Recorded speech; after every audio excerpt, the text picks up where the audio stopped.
Media మిత్రులందరికీ కూడా పేరు పేరు నా హృదయపూర్వక నమస్కారం. ఈరోజు ఏదైతే ముఖ్యమంత్రి గారి అధ్యక్షతన మీటింగ్ ఈరోజు జరిగిందో అటు కేంద్ర మంత్రులు, ఎంపీలు, అలాగే రాష్ట్ర మంత్రులు అందరూ కూడా కూర్చొని ఈరోజు ఈ మీటింగ్లో పాల్గొనడం జరిగింది. మీ అందరూ చూశారు 45 రోజుల క్రితం ఎటువంటి అద్భుతమైన ఫలితాన్ని రాష్ట్ర ప్రజలు అందించారు. ఈ ఫలితంలో ముఖ్యంగా ఎన్డీఏలో ఉంటాం మనం, అలాగే మన ఎంపీలు 2 కేంద్ర మంత్రులు అవటం, ఇవన్నీ కూడా రాష్ట్రానికి మంచి అభివృద్ధి చేసుకునేదానికి అన్ని అవకాశాలు కూడా ఈరోజు కనిపిస్తూ ఉన్నాయి. అయితే గడిచిన నెల రోజుల నుంచి మీ అందరికీ తెలిసిందే, ముఖ్యమంత్రి గారు అలాగే అందరం కూడా రెండు సార్లు ఢిల్లీ వెళ్ళటం జరిగింది, మంత్రులందరూ కలవటం జరిగింది. కలిసిన ప్రతి దగ్గర కూడా ఒకవైపు మంచి రిజల్ట్ వచ్చిన ఆనందం అయితే ఉంది, కానీ మరోవైపు ఏ మంత్రి దగ్గరికి వెళ్ళినా కానీ ఎవరి దగ్గరికి వెళ్ళినా కానీ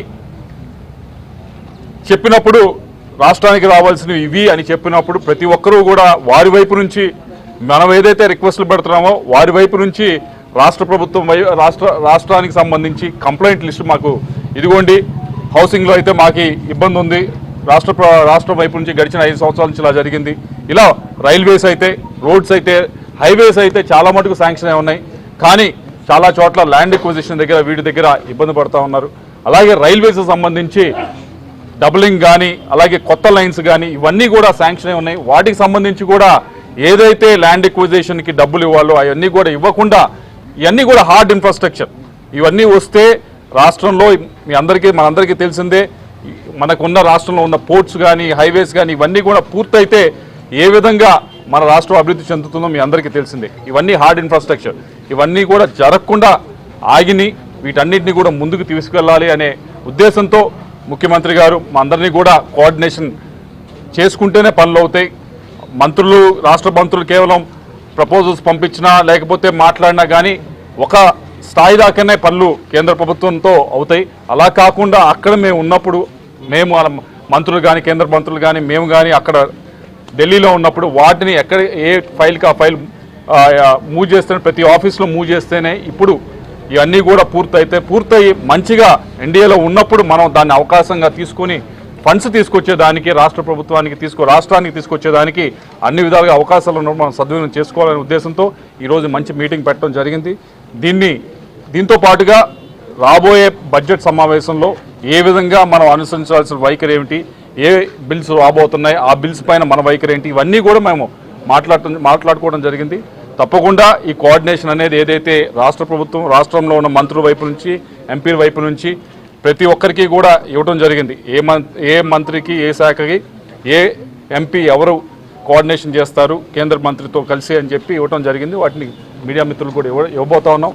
వాటన్నిటినీ కూడా తప్పకుండా కేవలం ఇవ్వటమే కాకుండా ప్రతి 3 నెలలకు ఒకసారి కూడా ముఖ్యమంత్రి గారు చెప్తా ఉన్నారు ఏ విధంగా పెర్ఫామ్ చేయబోతా ఉన్నారు ఎంపీలు అనేది. ఇదివరకంటే ఎంపీలు అంటే గెలిచారు, ఢిల్లీ వెళ్ళారు, వచ్చారు అన్నట్లు కాకుండా ఎంపీలు అంటే ఒక నిర్దిష్ట ప్రణాళిక వేసుకొని ఇదిగోండి మేము ఈ 3 నెలల్లో 6 నెలల్లో ఈ చేయబోతా ఉన్నాం, చేసి చూపించబోతా ఉన్నాం అనేది చేయాలనే ఉద్దేశంతోనే ముఖ్యమంత్రి గారు ఈరోజు మమ్మల్ని ఆదేశించడం జరిగింది. తప్పకుండా ఈ మంచి మెజారిటీతో గెలిపించిన రాష్ట్ర ప్రజలందరికీ కూడా మేము చేయాల్సిన అవసరం ఉంది, చేస్తామని చెప్పి మీ అందరూ కూడా తెలియజేసుకుంటాం. అలాగే జగన్ బుధవారం ఢిల్లీ వస్తున్నాడు, ఎంపీలు, ఎమ్మెల్సీలు, ఎమ్మెల్యేలతో ఏదైతే ఈ నెల రోజుల పాటు దాదాపు 30-35 మంది వైసీపీ కార్యకర్తలను ఎన్డీఏ ప్రభుత్వం చంపేసింది. ఆ ఎలిగేషన్తో ముర్మును కలవాలి, ప్రధాని కలవాలి, అమిత్ షాను కూడా కలుస్తాను, అపాయింట్మెంట్ ఇస్తే అంటున్నాడు. ఇందాక జరిగిన మీటింగ్లో ముఖ్యమంత్రి గారు చాలా క్లియర్గా స్పష్టంగా చెప్పారు. అటు రాష్ట్ర మంత్రులకైతే ఇటు ఎంపీలకైతే మా అందరికీ కూడా క్లియర్గా చెప్పారు. అలాగే మిగతా ఎమ్మెల్యేలు కూడా చెప్పమని చెప్పారు. ఏదైతే ఈ వైలెన్స్ ఏదైతే ఉన్నాయో ఇవన్నీ కూడా ఎక్కడా కూడా ఉపేక్షించేది లేదు. తప్పకుండా కూడా ముఖ్యమంత్రి గారు ఆయనే చెప్పారు, నేనే దీనిపైన దృష్టి పెడతాను, ఎటువంటి విధంగా కూడా లా అండ్ ఆర్డర్ అనేది పూర్తి కంట్రోల్లో ఉంచేదానికి అన్ని విధాలు కూడా మనం కృషి చేస్తామని చెప్పడం జరిగింది. మరోవైపు ఏదైతే 35, 36 ఏదో లెక్కలు చెప్తా ఉన్నారో ఈ లెక్కలన్నీ కూడా శుద్ధ తప్పు. దయచేసి ఈ 35 నెంబర్లు ఏదో చెప్తున్నారో, పేర్లు ఏదైతే చెప్తున్నారో దయచేసి ఆ పేర్లు ఇవ్వండి, అడ్రస్లు ఇవ్వండి. అది కూడా ఇందాక డిస్కషన్కి వచ్చింది, అడ్రస్లు ఇవ్వండి. తప్పకుండా ఇక్కడ ఎవరో ఎవరు కూడా ఏ పార్టీ అదో ఇదో చూసి కులం ఏ మతమో చూసి చేసేది కాదు. ఇది న్యాయం వైపు నిలబడటానికి రాష్ట్ర ప్రభుత్వం అన్ని విధాలుగా కూడా ముఖ్యమంత్రి చంద్రబాబు నాయుడు గారు ఆధ్వర్యంలో నిలబడి ఉన్నాము. తప్పకుండా కూడా న్యాయం చేయటానికే ఉన్నాం. ఈ 35 నెంబర్ అనేది మాత్రం పూర్తి అవాస్తవాన్ని మీడియా మిత్రులు తెలియజేస్తారు. ఆయన అంటాం తాలిబన్ల రాజ్యం నడుస్తుంది ఆంధ్రప్రదేశ్లోని, మీరు ప్రాతినిధ్యం వస్తున్న వినుకొండకు వచ్చి చెప్పింది.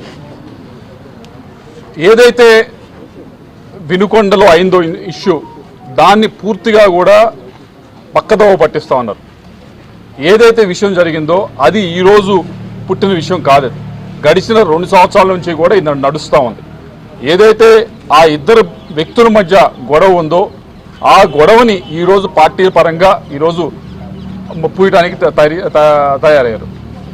ఎవరైతే మొన్న హంతకుడు ఉన్నాడో ఆయన పార్టీ ఏదైతే అంటరా ఉన్నాడో ఆయన పెద్ద యాక్టివ్ పొలిటీషియన్ కాదు, మీ అందరికీ తెలిసిందే, ఎవరో కుర్రాడు. మరోవైపు ఏదైతే ఇష్యూ జరిగిందో అది గడిచిన 2 సంవత్సరాల నుంచి వాళ్ళిద్దరి మధ్య వాళ్ళ గ్రూప్స్ మధ్య జరుగుతూ ఉంది. మరి ఈరోజు ఏదైతే ఆరోపణ చేస్తూ ఉన్నారో జగన్మోహన్ రెడ్డి గారు, ఈ ఇష్యూ 2 సంవత్సరాల క్రితం జరిగినప్పుడు అదే అక్కడే ఉన్న ఎమ్మెల్యే ఇంకో గ్రూప్ వైపు న్యాయం వైపు నుంచోవాల్సిన ప్రజాప్రతినిధి న్యాయం వైపు నుంచోకుండా ఒక గ్రూప్ని ఎంకరేజ్ చేసి ఒక గ్రూప్ని కాపు కాసి మిగతా వారిని అనగదొక్కి వారిపైన కేసులు పెట్టించి వాళ్ళని కొట్టించి మిగతా చేస్తే దానికి రిటాలియేషన్గా ఈరోజు 3 రోజుల క్రితం జరిగిన విషయం అది. దీన్ని ఎవరూ కూడా ప్రతి ఒక్కరూ వెళ్ళారు, మాట్లాడారు, చూశారు.